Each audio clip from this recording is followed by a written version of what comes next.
Mesdames et messieurs, bonjour.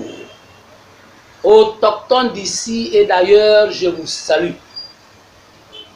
Aujourd'hui, nous allons échanger sur le gouvernement pléthorique de M. Alassane Ouattara, chef de l'État de Côte d'Ivoire. Mais vous me permettrez d'abord, encore une fois, de tourner mon regard vers le peuple martyr du Burkina Faso, où des frères sont encore tombés. 19 frères sont tombés. Je dis Yako à tout le peuple du Burkina Faso. Mais en tant qu'autochtone, je me pose une question. Est-ce des Burkinabés qui s'évertuent à assassiner d'autres Burkinabés chaque jour que Dieu fait? Nous allons réfléchir sur cette question. Parce que un autochtone ne peut pas s'armer contre son propre frère autochtone. Revenons à présent sur ce que nous avons vu le jeudi 4 septembre par la formation, je crois que c'est plutôt le 5 septembre, par la formation d'un nouveau gouvernement en Côte d'Ivoire. J'ai parcouru toute la presse, nationale, internationale, réseaux sociaux. Je n'ai pas vu une seule phrase qui a encensé le chef de l'État Alassane Ouattara. Plutôt c'est gouvernement pléthorique, gouvernement folklorique, même quelqu'un a traité ça de village ministériel.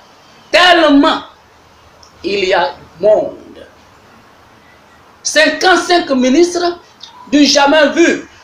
Et par rapport à ça, chez nous, on dit, Alassane dit, mais on n'écrit pas. Ça signifie quoi? Ça signifie que, si ce n'est pas de contre-vérité, ça y ressemble très fort. En effet, en 2010, au moment où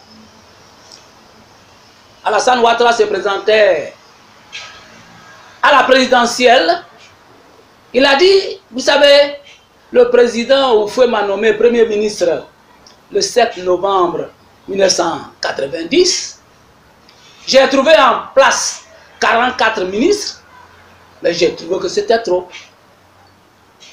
J'ai dit même qu'on pouvait aller jusqu'à 20 ministres, suffisent qu'on prenne les plus compétents et les plus expérimentés.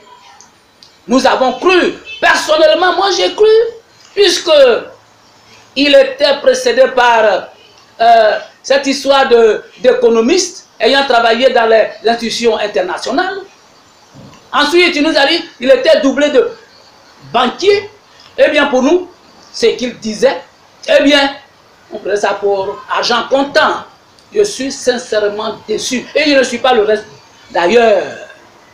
Parce que il nous a roué.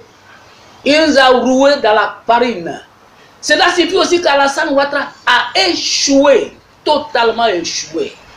Tenez-vous bien. Cette année, qu'est-ce qu'il a fait? Il a déclaré, cette année est l'année du social. En cette année 2019, les enseignants étaient en grève pour une prime de logement d'un coût de 50 000. Cela date de Houphouët-Boigny.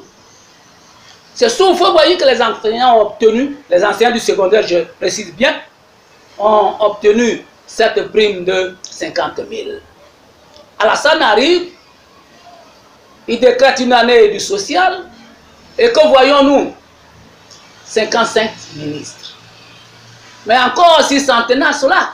Nous avons appris dans les coulisses que chaque ministre nommé gagnera, du moins gagnera puisque je ne l'ai pas encore vu, eh bien 100 millions de francs CFA. 100 millions de nos francs CFA. Ils sont 10. Ça fait 1 milliard de francs CFA. Mais prenons simplement sur la base de 100 millions. Si vous divisez 100 millions par 50 000, ça fait 2000 enseignants. La prime de 2000 enseignants. Si multiplié par 10, ça fait la prime de 20 000 enseignants. Mais alors, que déduire? Alassane a échoué. Il a échoué totalement. Il ne lui reste qu'une seule chose, à démissionner.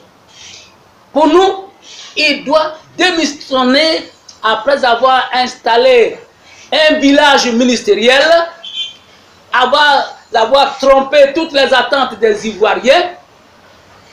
Donc, pour nous, il n'y a pas midi à 14 h, Alassane doit démissionner.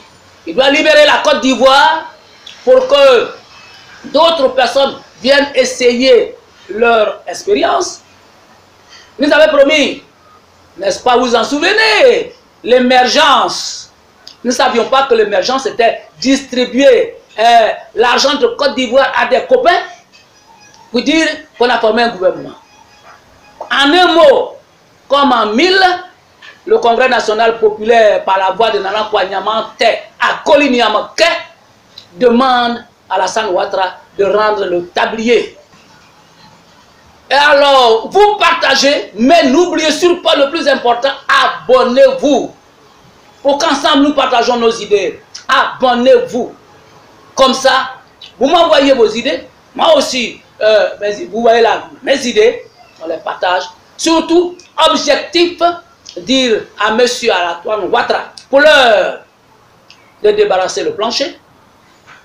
Ainsi, nous pourrons réconcilier les Ivoiriens dans une paix profonde. Je vous souhaite paix profonde chez vous. À très bientôt.